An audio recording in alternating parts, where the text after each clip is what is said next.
So some people will say that America is one of the freest countries in the world, but how true is that? Today we're going to talk about the 10 ways where Poland is actually freer than America.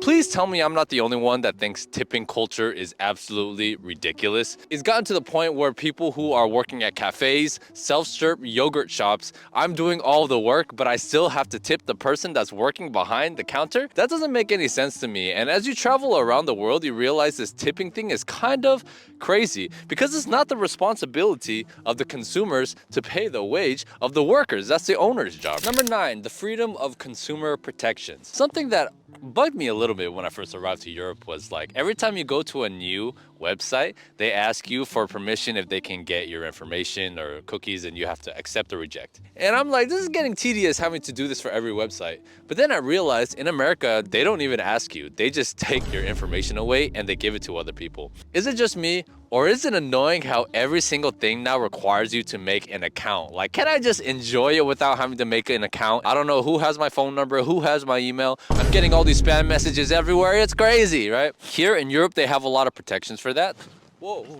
So over time, I'm like, okay, there are some EU rules that I think are beneficial to the consumer. Apparently, there's also this rule where you can return items after 14 days for whatever reason whatsoever. I'm not entirely sure how true that is, but it's nice that here they protect the consumer in a lot of ways. Number 8, the freedom to be able to raise independent kids. One of the most beautiful things about this country is when I'm on public transportation in the center of the city and I see kids that are 8 years old, 10 years old, traveling by themselves or with their friends without any adult supervision. This is one of the reasons why I really like public transportation as well, because it's accessible to everybody. When it's connected to all over the city, you can pretty much do whatever you want. People are very connected to their family, but a level of independence, especially with the women, seems to be encouraged because Poland is so homogenous. Society watches over your kids for you to a certain extent, right? There are certain lines that won't be crossed in public, such as hitting a woman in public is definitely not encouraged here. I think men will stand up for that. When you're on the public transportation, the young people, boys and girls, will give up their seat for older people, which I also find very beautiful. Safety is also very important here. If you compare the murder rate, or just any rate to be honest, whether it comes to theft, to sexual abuse, to violent crime, it's significantly less than it is in the US. America used to be like that too. When everybody's optimistic, the country is progressing forward, people are getting richer, there is no reason for people to commit crime. One of the big freedoms you have here in Poland is the ability to say what you want. When it comes to humor and just making jokes in general, there's a much higher tolerance for what you can say here as opposed to America, where everybody's trying to correct other people on what's offensive and what's not. I've heard that that's definitely changing now in America because people are getting really sick of this PC behavior. But I recently saw this video of a senator asking a doctor, can a biological man get pregnant? Dr. Verma, I wasn't sure I understood your answer to Senator Moody a moment ago. Do you think that men can get pregnant? And she refuses to answer still. And this is supposed to be a scientist. I also think yes/no questions like this are a political tool. I think the intention behind political correctness is good, but the way that it is enforced is very unrealistic. For example, like if you're in a group with a bunch of guys, we're gonna be talking shit. We're gonna be saying a bunch of effed up jokes, but that's how we bond. And I'm pretty sick and tired of people policing me on what I can or cannot say, especially when it comes to making fun of my own race. There's this weird thing in America where people will get offended on my behalf, which I think is really, really weird. Whereas here, we're allowed to joke about ourselves, and I have a very diverse friend group. There are jokes everywhere, but in my opinion, when you're among friends, these are some of the funniest jokes that you can make, right? So I don't think that you should muzzle people because it doesn't maybe sound nice to you. Here in Poland, people don't care that much. People have a dark sense of humor in a good way, so you're able to pretty much talk about whatever you want. And I love that. If you are thinking about moving to Poland, I highly recommend this for people who come from Polish families. If you're Asian, if you're American, especially if you're conservative, Poland is an amazing place to live. If you guys are curious and are thinking about moving to Poland, I highly recommend setting a meeting with me here. Number 6, the freedom of not needing a car. This is one of the most annoying things about America in general. And yes, certain cities have good public transportation, but in general, America is a car first society. So that means that when you move to America, number one, you have to find a place to rent, but number two, you also have to have a vehicle. Maintaining a vehicle is so expensive with all of the fees that you have to pay just for the car itself, plus insurance, plus gas. And I didn't realize how much money I was saving until I left the US and I sold my car, and I'm like, yo, it's nice having a car, but is it worth all the headache and responsibility? Not really. I also love that in Europe, you can pretty much use public transportation for everything. You can take trains or planes to go to other countries. You can use trains to pretty much get to any city here in Poland. They have a really good tram system. Here in Warsaw, they have a metro system as well. The public transport infrastructure in many places around the world is excellent. And I wish that America was like that, but unfortunately, it is not. Also, because Poland is a European country, there are a lot of work-life protections when it comes to, for example, maternity leave, when it comes to unemployment, when it comes to ZUS, just the social security and the insurance that you get from the government is actually quite good, even though you have to pay into that. The fact that you don't have a lot of debt when you graduate university is a huge plus. I like Poland because it has a lot of capitalistic tendencies, but it borrows from Europe in a lot of ways, where there's a lot more protection focused on the worker instead of big corporations, even though here in Poland, it is still quite capitalistic. You must take 14 consecutive days at the minimum of vacation, and you get 20 to 26 days paid mandatory leave. Whereas in the US, you have 0 days legally required. You get an average of 10 to 15 days, but often combines unpaid and paid sick leave. And Polish people actually use their vacation without guilt. I think Europeans in general are totally cool with using their vacation. Maternity leave here is quite generous, at least compared to America. I think America is probably like the worst place to raise a family because just there are no protections for mothers that want to go on maternity leave, but it seems that that's still somewhat encouraged here in Poland. One of the cool things I like about this country is that as a young person, if you're under 26, you do not have to pay income tax. So all the money that you get goes directly to your pocket. You graduate university with little debt or no debt, and you get 0 income tax until you're 26. Most things, if you're a student, are also half price. For example, public transportation tickets, even the trains going to other cities, public transportation for the metro or tram in the city, you get half price on all of it. It does seem heavily favored towards the youth and allowing the younger people to be able to make more money and keep their money.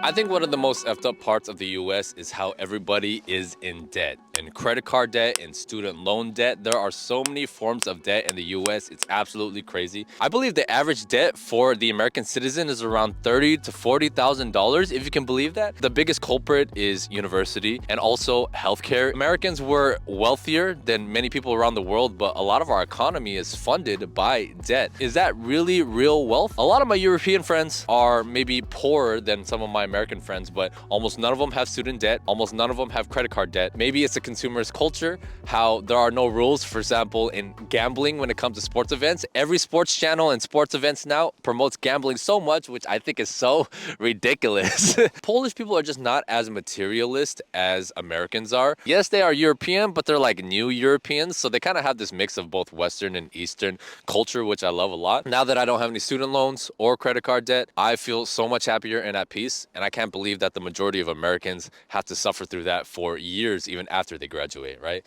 It's kind of a scam if you think about it. So let's talk about gun violence for a second. I personally enjoy living in countries where the vast majority of the population does not have guns. I think it heavily decreases the murder rate. I am conservative in America, but I don't agree with the population having guns. It is a lot of power for the average person to hold. I think it gives a lot of Americans this God complex that nobody can tell me what to do because I have a gun backing me up. But if you live in a society where you have to defend yourself physically with fists, no weapons involved, I think it keeps a lot of people in check. I'm a Chinese guy. I'm not very tall. I'm fit. I can probably hold myself in a fight, but I am not going to be fighting these 6 feet Polish guys who look like they can beat me up, okay? So because I'm not the biggest, throughout my life, I've always had to find ways to cooperate and handle conflicts peacefully without resorting to violence. If you're in a culture where violence is a norm and everybody wants to fight, or like in the US where it's super easy for people to get a gun and everybody has a mental illness nowadays for some reason, I would rather live in a country like Poland where things are very safe, people are actually allowed to have guns here. The amount of guns per population is way lower than it is in the US. Also, I don't know if you guys feel this way, but if I were to send my kids to school in the US, there's always this fear in the back of your head that what if some school shooting happens? There were a couple of these situations at my high school when I was growing up. Nothing really happened, but the police were called and threats were made, and it was just this whole fiasco. Number two, the freedom from crippling medical debt. This is one of the biggest problems of the US. We have very good healthcare quality-wise, but when it comes to paying for it, pricing, everything is so confusing and extremely overpriced. It's another scam, in my opinion. Here in Poland, the public health care is not the best. However, they do have private insurance here. LuxMed, I think, is one of the big ones. I believe it costs like a couple $100s a month, and this is for the top tier premium private insurance. Also, if you were to pay out of pocket without insurance, things cost less or the same as the copay you would pay in the US, and medication in general here is just a lot cheaper. I think a lot of people in America are so scared of going to the doctor or having anything bad happen to them because the bills that come in will just completely ruin people, from ambulance fees, hospital fees. There are so many stories about that online. In America, if an ambulance came to my house and I stepped in the ambulance just for 1 second, boom, you get charged $2,000, $3,000, $5,000.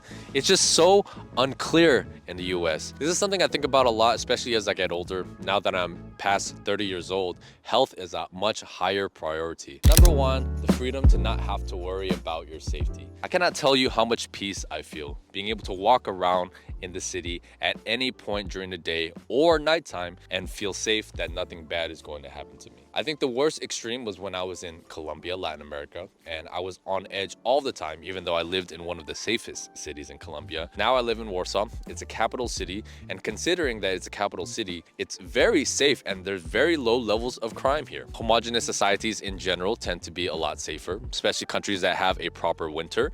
There is a correlation between temperature and crime rates, actually, if you guys didn't know about it. But also, I believe Poland as a country has this sense of doing what's right and what's wrong. They're very similar to a lot of Asian countries. We just have a societal standard for what's correct and what's not correct. Police officers here enforce the law, and I believe in general society does respect police officers. Whereas in America, it's this weird 50-50 split where there's a lot of people that are fighting against law enforcement in your own country and supporting people breaking the laws. I think one of the things that Asians and Poles have in common is a standard of cleanliness and order, but also an adherence to the rules, right? If somebody breaks the rules, they should be arrested or jailed. And there's a pretty hard line on what's correct and what's not correct. Whereas in America, it feels like things are a lot more moldable. You should be able to say, hey, I don't want people coming into my country illegally, and I want the government to enforce our laws of our country. But saying that in America makes you a racist, makes you a Trump lover, makes you a Republican, all this BS. For me, the most important thing is not what feels good, but what actually works to help maintain a proper society. And I think safety and rule and order is the number one thing that you need to prioritize, because once you have that foundation of rule and order, then you can build everything on top of that. And a lot of people just have this weird disrespect for the police when they're just trying to do their job. Look, are there bad police officers out there? 100%. Are they the majority? Heck no. And it's really difficult to be a police officer. And this is why I have a tremendous amount of respect for law enforcement in general, because a lot of these guys are just trying to do their job. I'm not trying to justify bad police officers. I would rather live in a society that overall has a respect for law enforcement rather than trying to impede law enforcement from doing their job. Something to think about. And this is why, if you have the means, I highly recommend living in other places. If you have Polish descent, so your parents or your grandparents are from Poland, you are able to come back to the country without problem. There's just some documentation that you have to do to prove that you're Polish. If you're a wealthy individual, I highly recommend getting a second passport. There are a lot of countries around the world that offer citizenship by investment, by family, by real estate. For example, if you have an EU passport, you can stay in any European country without a problem. So I highly recommend working with my friend Raphael at The Wealthy Expat. The world now is so crazy. We have no idea what's going to happen from year to year. So being able to have that flexibility and be able to move when you need to is very important. If you guys are interested in that and you have a high net worth, I highly recommend reaching out to him here.